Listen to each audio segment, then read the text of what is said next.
बिस्मिल्लाहिर्रहमानिर्रहीम।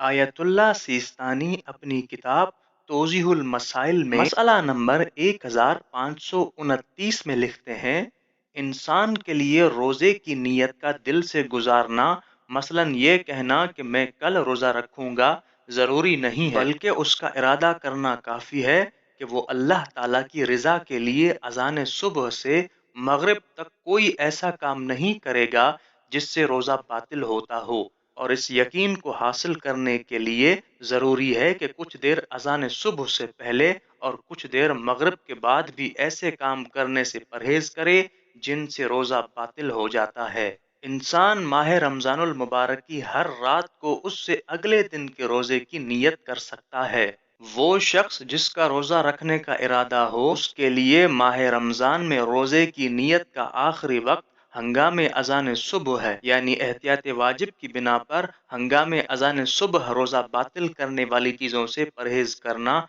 रोज़े की नीयत के हमरा हो, अगरचे उसके दिल में ये बात न हो। और इसी तरह फरमाते हैं, जिस शख्स ने ऐसा कोई काम न किया हो जो रोज़े को बातिल करे, तो वो जिस वक्त भी दिन में मुस्तहब रोज़े की नीयत कर ले, अगरचे मगरिब होने में कम वक्त ही रह गया हो, उसका रोज़ा सही है।